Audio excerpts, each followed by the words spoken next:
All right, y'all. So I'm gonna kind of fix this up a little bit so you all can, I guess, actually see that the window is literally in the front of my face. so um, you all will be able to see that. So that's good. All right, hold on. All right, y'all. So welcome to the Confidence Catalyst. I'm your host, Integra Shabella Moore. Welcome to where we put the Q in client confidence because our clients simply glow. So I'm so happy to have you all here. Thank you for coming and hanging out with us today. I'm really grateful to have you all. If you all don't know, I am Integra Shabella Moore. I run Authentic Glow Coaching. Okay.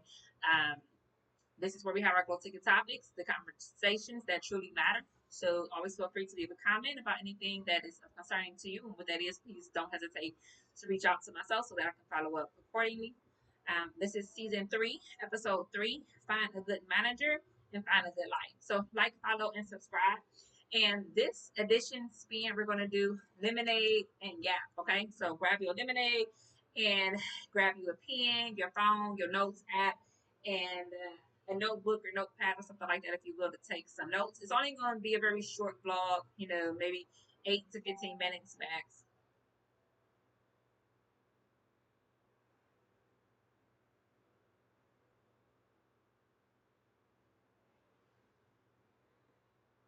Mm, that's some good stuff. Okay, so what does a good manager even look like? I'll give you experience. When I was first managing at, I want to say Avenue and then Underground Station. So at Avenue, I was an assistant manager. I never was a co-manager. I was an assistant manager. It went assistant manager, co-manager, store manager. Always was assistant manager at Avenue. But when I got to Underground Station, when I was working with my girl ETS, and this is before I fallen out or whatever, which, no shade or whatever else, just the facts of reality. We gotta, keep it 100. And so, anyways, at that point in time, she put me on as the co-manager. That was the first experience I did it. But then she started talking about me. Y'all know how that goes. When I say you gotta just keep it real. I was always late and yada yada yada. So I feel some type of way about that. But when something was popping off, you the store manager, why didn't you call and say, yeah, we having a problem? Can somebody be sent down here? We have some people who are acting a little irate. Please send assistance. You didn't do that. You failed to do it over and over again. So you let them put their hands on me so conveniently. So good managers are hard to find.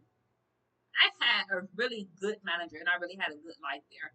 And her name was Elizabeth Martello. And that's when I first started working at Open Doors Academy as a receptionist. And then I was kind of sort of promoted from part time to full time. And that was partly, basically, majorly, partly due to this young lady, Elizabeth. So shout out to Elizabeth and her family. Thank you so much. I love y'all so much. That support was just unparalleled. You never know how much I can never repay you. Like, that is just a woman that is just unequal beauty. She was an Italian young lady and everything. So, the mafia and Italians. And I met a mafia person. I was cleaning hotels downtown in Cleveland, Ohio at the Renaissance Inn. Girl, and that girl scared the living daylights out of me. Oh my God. Thick, big. So she started talking about I was like, oh, please don't kill me. Shout out to my girl, though. You know who you is. I miss you. She never did come back, and I was sorry. We was in that cleaning and stuff all along by ourselves, and they started getting real, just irony and nasty and stuff like that. The one black girl hated me. I'm not no kid. I'm talking to me like I'm your daughter, like I'm your kid. I'm like, oh my God, bro. Like, you might as well be. Hell, you know what I mean? I got gray every day. Where like I'm overstuck. Like, ugh. Anyway, good managers is definitely gonna save you every time. The manager is in there, boo, cool, crafty. It was one cool dude in there, and he wasn't even our manager, bro. He the only one who put me on. The other girl started tripping. She was always talking about my name. Everybody always talking about my name, and I'm just like, bro. So of course, I didn't have the best of times and lives there, but I do know that I really did benefit a young lady. Most I don't even know her name, sadly, but I'll never forget the experience that I gave her. And that in of itself, was well worth all the drama and the everything else. Just seeing one lady so grateful, I was touched and moved beyond words. It was a very spiritual experience. It went beyond physical. So nonetheless, there's that, that in and of itself had a good life, but that was me. I worked my ass off in them suites, and if you was mean to me and whatever else, that's something that should be not me, and that comforts me, much more than people probably care to admit. But this is our section of the internet and universe, so I'm gonna keep it real. So, um, yeah, managers definitely have that power over ourselves. So, Elizabeth, T. Essence, Avenue, I had a really cool manager. This is the young lady that put me on as a manager first to begin with. And I want to say her name was Ronnie. And Ronnie was really cool, but she ended up getting fired because they said that she entered the building unsupervised. I guess I was supposed to go with her. And I never liked that. And at one point, I wanted to lie. I really did, just to save her job for real, for real. And I wanted to. I don't know why I wanted to, but I just did. And so I knew for a fact that the young lady Ronnie had not entered the building supervised, especially, because I was in the car. I think we were getting ready to leave. I don't know what happened. She forgot or whatever. But I guess they thought that she went in there. It wasn't nobody watching her, so she was able to steal and just went out or whatever. And they blamed her of stealing. And she was a black girl too, so they're not really gonna think you're doing anything else but lying and stealing. So it was kind of sad to see, and that's why I wanted to kind of sort of lie and be like, yeah, I was cool or whatever else, and I went in there, and she was fine because I wanted to stick up for her. But that's just me. I don't know why I'm like the big little sister. You know what I mean? Like, I'm a little sister, but I don't mind protecting you like the big sister. You know what I mean? Like, but that's just my energy. And sometimes people will try to take advantage of it as well. But I'm so wise that I'm always able to kind of sort of see the coming. You know what I mean? So I like that about me and myself. And I believe that's why I'm such a great coach and leader in that aspect of life. So that's really fun and positive for sure, for sure.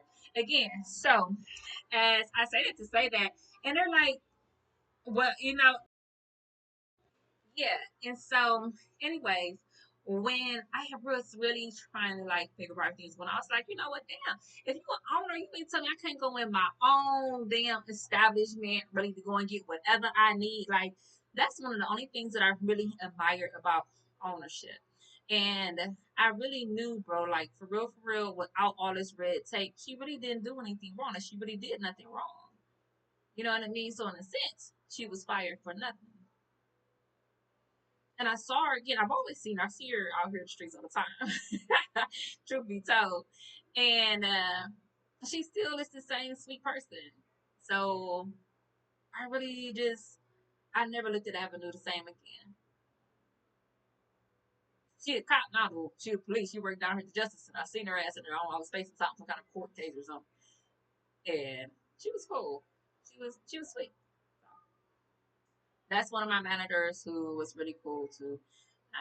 Another one of my managers that I always really loved was Colin. She was cool. I don't see her much. I don't know what happened to her. She was a white girl. I'm not sure where she is now. Hopefully she okay. I know she was married. I think she had a son or something. She had a few kids. I haven't seen Pam House in forever. She probably cool, but she don't like to give me professional reviews. So I'm like, okay, whatever.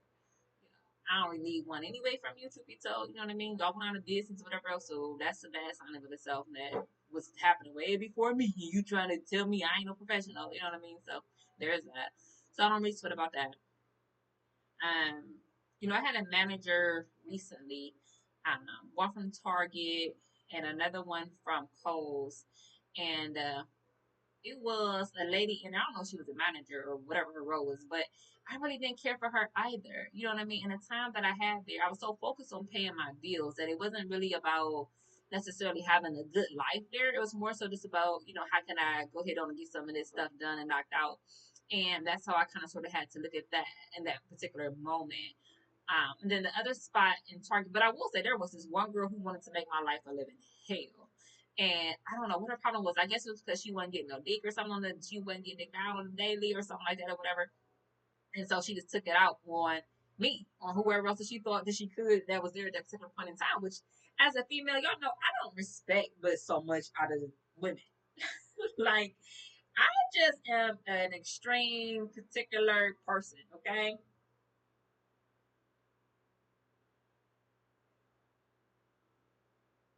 For real. That's just what it is. I don't care. If somebody else is mad and they got this energy, and you coming at me about it, and I'm trying to get to the bag, and this is how you present yourself to me, and you know that's what you're doing when you see me, I'm gonna address you as such. I'm gonna act accordingly. I'm gonna let you know that that's what I'm thinking about you every time I see you. And if you got a problem with that, how dare you get a problem and get an attitude? Because when I was in here trying to get some money, you had a problem and an attitude about that. Come on now, make it make sense, baby. So anyway, like, follow, and subscribe. Thank y'all so much for watching and being here. Hopefully y'all enjoyed y'all little lemonade and gap with myself. A little more PG-13, if you will. But nonetheless, yeah. So that's episode 3. Find a good manager, find a good life. For sure, for sure. You know, I'm gonna play a podcast, a recording. I want y'all to hear right quick, and then I'm gonna let y'all go. It's a voice note. Um, I entitled it "Ownership." I had a thought process as a owner. You run whatever you want. Okay. Speaking of, what happens if you can't get what you? Why is it your business? Because what you weigh? Because you think you run into something because you in here. It's none of you. Don't ask me. If people kill me with that, you always want to know my business. But yet, at the same time, when you know some shit, you still act like an asshole about it. But yet, you think I continuously want to go ahead and do well. That's insane. So no, I don't want no rude ass customers dealing with nobody else that work underneath me because that I don't know. I do not. I do not have to. I don't respect it. The first time you step a toe out of line, you got to go. Because if I don't shut it down right away, you'll continuously do so like everything cool. It's not. It ain't that type of party over here. You don't like it? I don't like it. But did you choose to think about it before you did it? No, so you got to go. Now the clients is cool, y'all cool. Hey, what's up? Welcome. Everybody else who got something to say, when you in my establishment, you're not welcome here. We're gonna call the police, we're gonna have to get some of the authorities involved, and they better be cool. They better get the memo, you better get the damn message. Your ass better understand and cooperate with the fullest goddamn of your damn capacity. If not, we gonna have a compounding problem, boo boo.